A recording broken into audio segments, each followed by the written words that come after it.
Cie, 2, 3. Dan sana sadanya, jangan lupa sebelum tonton video ko, tekan tombol subscribe dan aktifkan lonceng notifikasi supaya dan sana bisa menonton video-video terbaru dari kami. Komen serta share ke kawan-kawan ya.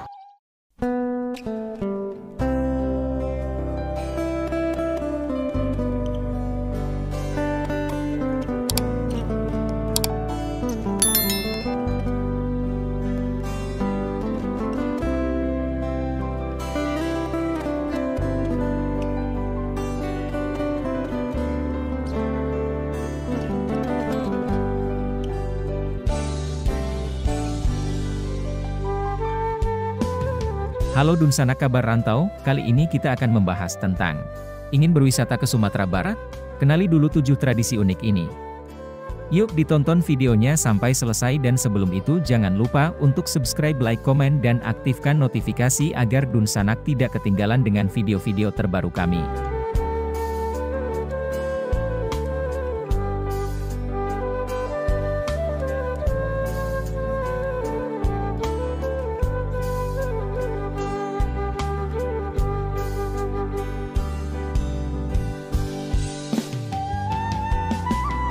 Sumatera Barat adalah sebuah provinsi yang kaya akan tradisi-tradisi yang menarik. Jika merencanakan perjalanan wisata ke Sumatera Barat, ada beberapa hal unik yang penting untuk diketahui. Kami akan membahas 7 tradisi unik yang menjadi bagian dari kehidupan masyarakat Minangkabau, salah satu suku bangsa yang mendiami provinsi ini. Dengan memahami tradisi-tradisi yang ada, kita akan mendapatkan pengalaman wisata yang lebih dalam dan berkesan di Sumatera Barat. Berikut 7 tradisi unik yang wajib untuk diketahui sebelum berkunjung ke Sumatera Barat. 1. Perempuan Minang membeli pria Minang untuk menikah. Tradisi ini masih bertahan di Minangkabau, khususnya di Padang Pariaman. Membeli laki-laki dalam tradisi perkawinan adat Minang tak banyak orang tahu. Tak dipungkiri jika setiap daerah di Indonesia memiliki tradisi perkawinan yang masih dilakukan hingga kini. Keragaman tradisi ini tak jarang menarik perhatian, salah satunya budaya membeli laki-laki yang termasuk dalam rangkaian tradisi perkawinan adat Minang. Lantas, bagaimana budaya membeli pria pada tradisi perkawinan adat Minang? Sebab, umumnya seorang anak laki-laki menjadi tumpuan harapan dari keluarganya, sementara saat menikah menjadi tumpuan harapan keluarga perempuan. Menurut cerita, tradisi ini sudah ada dari kedatangan Islam ke Nusantara. Sumber adat Minangkabau adalah Al-Quran, dan seperti kata pepatah Minang, adaik basandi syarak, syarak basandi kitabullah. Jadi semua adat Minang berasal dari ajaran Islam. Orang asli Pariaman adalah penduduk pesisir yang bermata pencaharian nelayan, dan hidup dari hasil melaut di pantai Pariaman. Kemudian datang orang rantau dari daerah Bukit Tinggi Padang Panjang. Mereka mulai tinggal dan bercocok tanam sebagai petani di Pariaman. Berjalannya waktu, orang rantau itu ingin mengawinkan putri-putri mereka dengan orang Pariaman. Hanya saja, orang Pariaman dulunya biasa saja, sehingga untuk mengangkat derajat calon suami mereka keluarga wanita pun menjemput dan memberikan sejumlah harta untuk calon suaminya dengan tujuan mengangkat derajat calon suaminya itu. Setelah menikah, suami tinggal di rumah istrinya, dihormati dan dipanggil dengan hormat sesuai dengan gelarnya, tidak boleh dipanggil dengan nama aslinya. Proses pemberian bajapuik. Bila ada orang Pariaman yang memiliki anak gadis yang telah siap menikah, maka orang tuanya akan mencarikan jodoh. Saat menemukan laki-laki yang dirasa cocok, maka keluarga perempuan akan mengunjungi keluarga laki-laki tersebut yang dinamakan merantak tanggo, menginjak tangga.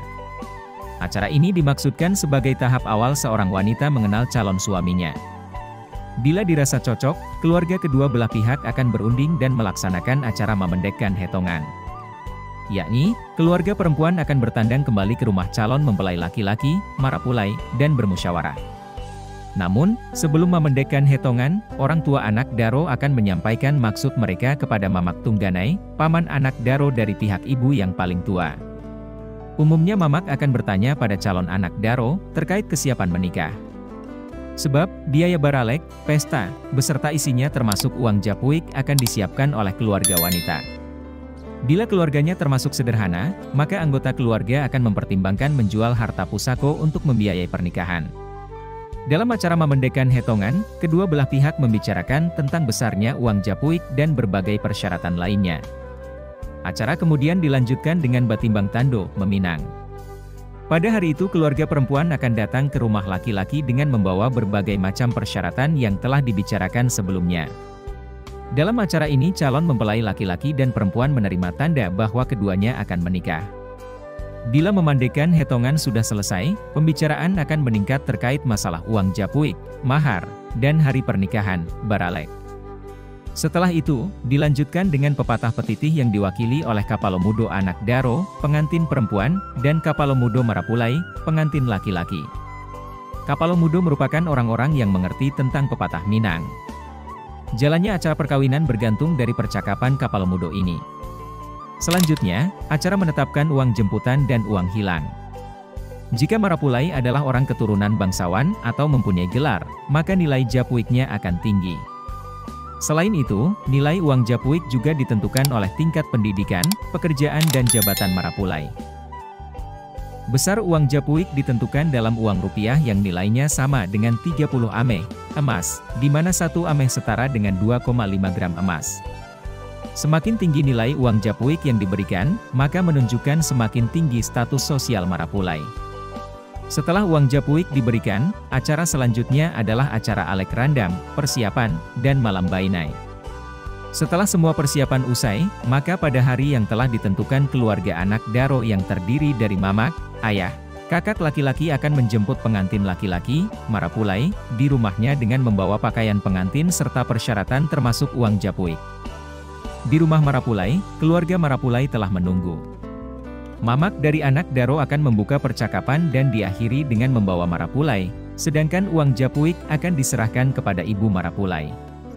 Marapulai pun dibawa ke tempat berlangsungnya akad nikah. Setelah menikah, acara selanjutnya pesta perkawinan, baralek. Dan dilanjutkan dengan kedua pengantin bersanding di rumah anak daro, maka dengan berpakaian adat lengkap dan diiringi dengan kerabat, membawa makanan adat. Para anggota keluarga mengunjungi rumah mertua, mintuo, anak daro yang disebut juga menjalang mintuo.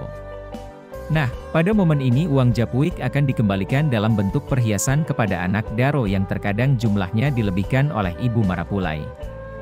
2. Prosesi pernikahan yang panjang. Prosesi pernikahan menggunakan adat Minang tergolong ribet dan melelahkan. Meskipun begitu, hal itu menunjukkan bahwa adat Minang sangat kaya akan adat istiadatnya. Pada setiap prosesi dalam pernikahan adat Minangkabau memiliki makna yang dalam untuk mempelai. Prosesi-prosesi tersebut antara lain: pihak keluarga wanita mendatangi pihak keluarga pria untuk menimang dan batimbang. Tando pengikat perjanjian yang tidak bisa dibatalkan oleh sebelah pihak, biasanya benda pusaka seperti keris, kain adat, dan benda-benda lainnya. Prosedur lainnya termasuk menghantarkan calon mempelai pria pada prosesi yang penuh makna. 3. Warisan yang hanya jatuh ke anak perempuan. Sebagai penganut matrilineal, yakni garis keturunan dari pihak ibu, warisan atau pusaka dari keluarga Minang hanya jatuh ke anak perempuan saja. Anak laki-laki tidak berhak untuk mendapatkannya. Tujuan utama dari tradisi ini adalah agar pria Minang bisa mandiri secara finansial dan tidak bergantung pada orang tuanya. 4. Garis keturunan ibu. Masyarakat Minangkabau adalah penganut garis keturunan ibu atau matrilineal. Ini berarti bahwa seluruh anak dari seorang pria Minang akan mengikuti suku atau klan dari ibunya. Hal ini yang menjadikan keluarga Minang sangat mendambakan kehadiran anak perempuan dalam pernikahannya. 5. Menjual anak laki-laki yang mirip dengan ayahnya. Jika seorang pria Minang menikah dan memiliki anak laki-laki yang mirip dengan ayahnya, maka keluarga akan menjual anak laki-lakinya yang masih bayi kepada saudaranya yang belum memiliki keturunan. Meskipun begitu, istilah "jualan" di sini hanya bersifat simbolis dan tidak benar-benar dijual. Masyarakat percaya jika tindakan tersebut tidak dilakukan, salah satu di antara keduanya akan meninggal dunia. 6. Sangat menjunjung cita rasa dalam masakan. Sudah menjadi pengetahuan umum kalau masyarakat Minangkabau sangat menjunjung tinggi cita rasa dari setiap masakannya. Menggunakan berbagai macam bumbu rempah-rempah dan sedikit penggunaan penyedap rasa, masakan yang dikenal dengan nama masakan Padang ini sangat disukai oleh berbagai lapisan masyarakat.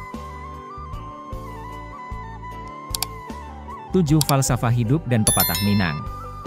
Adat Minangkabau terkenal dengan pepatah tentang bagaimana cara menjalani kehidupan dengan bijaksana.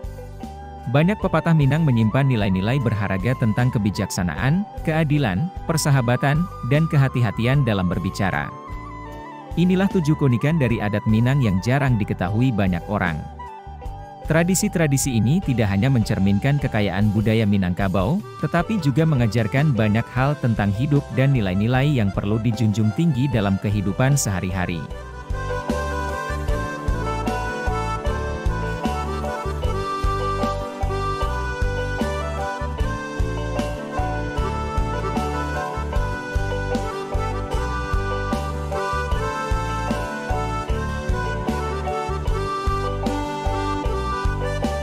Sekian mungkin sedikit cerita tentang ingin berwisata ke Sumatera Barat. Kenali dulu 7 tradisi unik ini. Semoga bisa menambah pengalaman dan ilmu teman-teman. Sampai bertemu lagi di video-video kami selanjutnya.